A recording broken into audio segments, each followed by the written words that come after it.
রাসূল সাল্লাল্লাহু আলাইহি ওয়াসাল্লাম বলেছেন, ইয়াতবাউল মাইয়িতা সালাসা, মৃত ব্যক্তির সাথে তিনটা জিনিস যায়, সবার সাথে তিনটা জিনিস যাবে।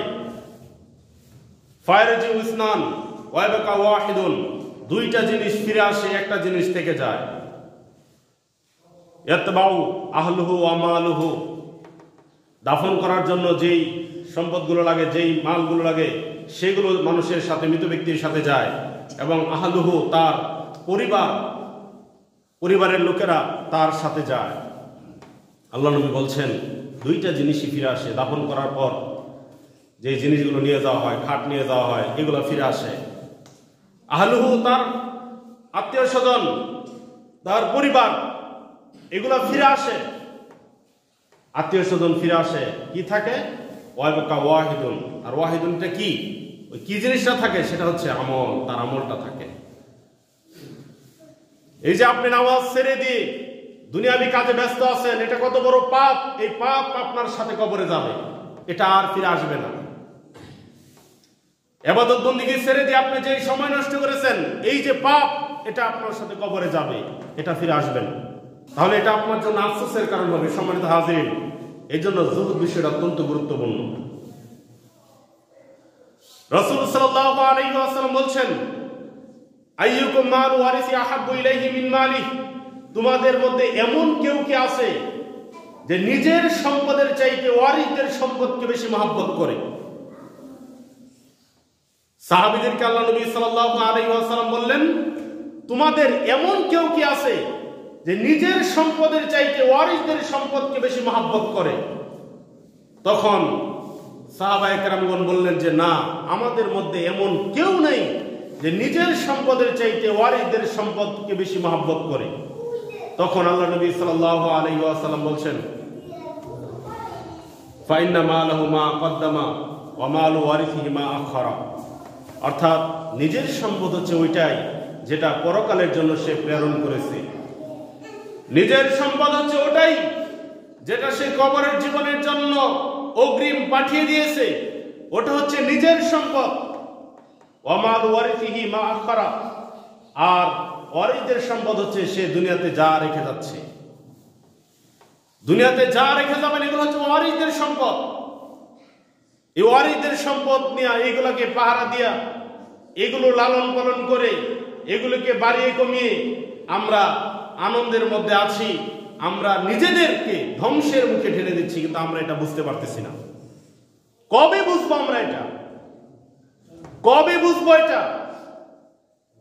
নিজেকে মুসলিম দাবি করেন, অথচ জুমার দিন আজানের আগে আপনি মসজিদে আসতে পারেন না। দুনিয়াতে কোথাও কোনো খেলার আয়োজন করা হলে, কোনো অনুষ্ঠানের আয়োজন করা হলে, আমার উস্তাদ এটা বলতেন অনেক আগে, আমার উস্তাদ বলতেন যে এটা যে মানুষ আসলে কি পরিমাণ নির্লজ্জ আর বেহায়া, যে জুমার দিন ঠিকঠাক মসজিদে আসবে না, কিন্তু বিবাহের অনুষ্ঠানে দেখবেন যে বিবাহে খাওয়ানো যখন হবে তার আগে গিয়ে উপস্থিত থাকে, আগে গিয়ে বসে থাকে।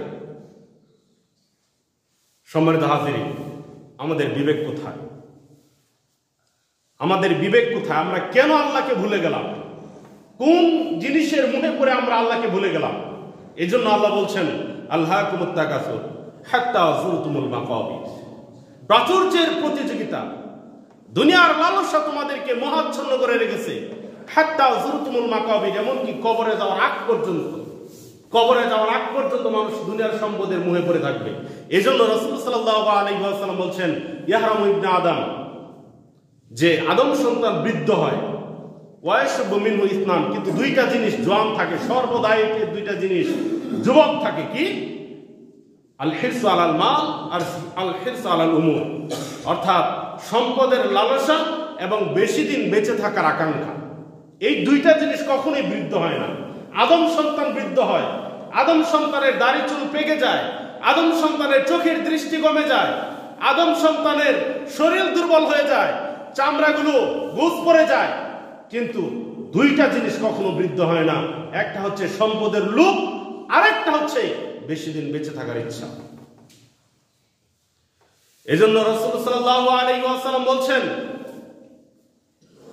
যে আদম সন্তান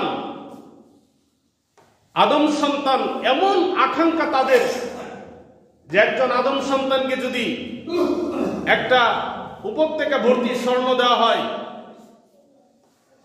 একটা উপত্যকা ভর্তি স্বর্ণ দেওয়া হয়, দুইটা উপত্যকা ভর্তি স্বর্ণ দেওয়া হয়, তাহলে সে চাইবে যে আমার আরেকটা উপত্যকা ভর্তি স্বর্ণ হোক। দুই পাহাড় স্বর্ণ দেওয়া হলে সে আরেক পাহাড়ের আকাঙ্ক্ষা করবে। আদম সন্তানের পেট কখনই ভরবে না।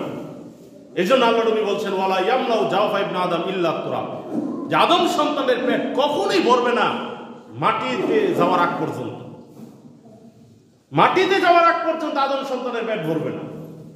আপনার বয়স হয়ে গেছে 60 বছর 70 বছর, আপনি এখনো খেতে খামারে আপনি নামাজ কালাম ছেড়ে দিয়ে আপনি সেখানে ব্যস্ত হয়ে পড়েন। এটাই তো আল্লাহ নবী সাল্লাল্লাহু আলাইহি ওয়াসাল্লাম বাস্তব যে কথা বলেছেন তা আমরা দেখতে পাচ্ছি।